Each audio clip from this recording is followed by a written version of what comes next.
Class 12 के विद्यार्थियों के लिए आज की यहाँ क्लास देखिए काफ़ी धमाकेदार होने वाली है। देखिए आपके पास अब भी ये मौका, मत खाओ धोखा, क्योंकि ये आपके पास आखिरी लास्ट पेपर है पॉलिटिकल साइंस का।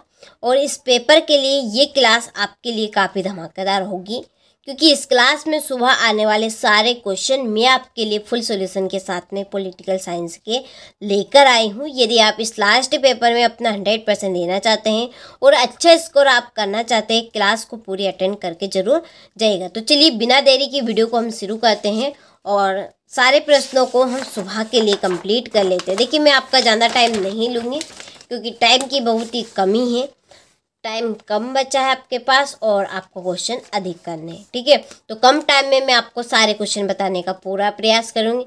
वैसे तो मैंने पहले से ही फिल कर दी है, ताकि आप सभी का ज़्यादा टाइम वेस्ट ना हो। ठीक है, तो यहाँ पर देखिए पहला क्वेश्चन है, बोल्शेविक यानी कि रूस की क्रांति कब हुई थी? तो ये आपकी हुई थी 1917 में। दूसरा है, विश्व की लघु संसद के नाम से किसे जाना जाता है? तो महासभा को जाना जाता है। तीसरा है, अमेरिकी वर्ल्ड ट्रेड सेंटर पर हमला हुआ था, तो 11 दिसंबर 2001 को। चौथा है, पर्यावरण के प्रति बढ़ते सरोकारों का मुख्य कारण है।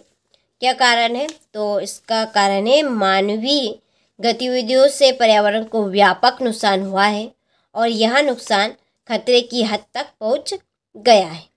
ठीक है, पांचवा है, कश्मीर के भारत में विलय के समझौते पर कब हस्ताक्षर किए गए? तो 26 अक्टूबर 1947। छठा है, भारतीय विदेश नीति का आधार है। तो भारतीय विदेश नीति का क्या अधिकार है? तो विश्व बंधुत्व। ठीक है, फिर है, choose correct option and right English medium वालों के लिए। तो यहाँ से आप स्क्रीनशॉट लें और सारे क्वेश्चनों को अच्छे से आप कंप्लीट करके जाइएगा। ठीक है, यहाँ पर देखिए ये आपके इंग्लिश मीडियम वालों के लिए रहे यहाँ पे। फिर रिक्त स्थानों की पूर्ति कीजिए। पहला है कि खालिस्तान का गिरना शीत युद्ध के अंत का प्रतीक था। किसका? बर्लिन की दीवार का। ठीक है, बर्लिन की दीवार का गिरना शीत युद्ध के अंत का प्रतीक था। दूसरा है, संयुक्त राष्ट्र संघ का मुख्य उद्देश्य खालिस्तान है, विश्व की क्रांति और सुरक्षा स्थापित करना। ठीक है, क्या उद्देश्य था? विश्व की शांति बनाए रखना और सुरक्षा स्थापित करना। पर्यावरण दिवस खालिस्तान को मनाया जाता है, तो 5 जून।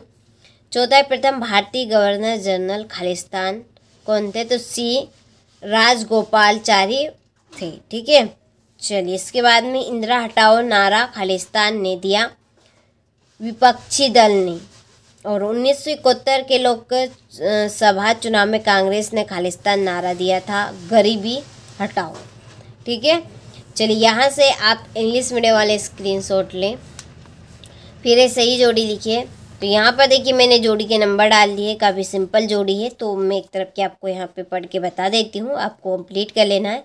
तो देखिए पहले में आपका आएगा 2012, दूसरे में रहेगी आपकी 1968, तीसरे में 2001, चौथे में सरदार वल्लभ भाई पटेल, पाँचवें में 1997 और छठे में 1984, सातवें में कारीगर युद्ध।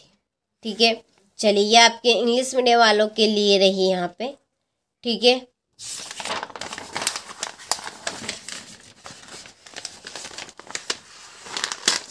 चलिए इसके बाद में यहाँ से आप स्क्रीनशॉट लें।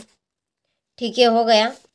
फिर देखिए एक वाक्य में उत्तर दीजिए। पहला है, द्वितीय विश्व युद्ध के बाद बने 2 सैनिक गुटों के नाम लिखिए। फिर है, सुरक्षा की जरूरत किसको है?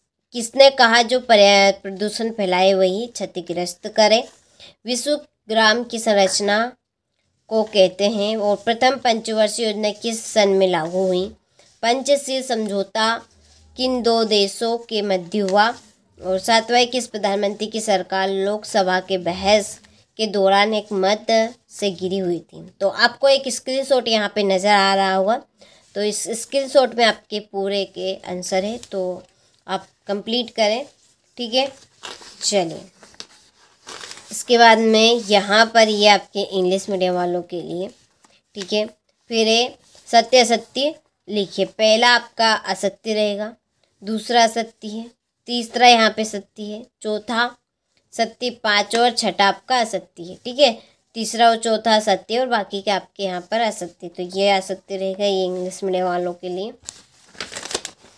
ये सत्य है ये भी, और ये आपका सत्य और ये आपका असत्य। ठीक है, चलिए इसके बाद में शॉक थेरेपी की कोई 2 विशेषताएं लिखिए। मानव अधिकारों को कितनी कितनी श्रेणियों में रखा गया है। फिर रियो पृथ्वी सम्मेलन क्या है, इसके निर्माण लिखिए। ठीक है, यहाँ से आप अच्छे से स्क्रीनशॉट ले और कंप्लीट करके अच्छे से आप जाइएगा। ठीक है, ये आपका 11वां हो गया।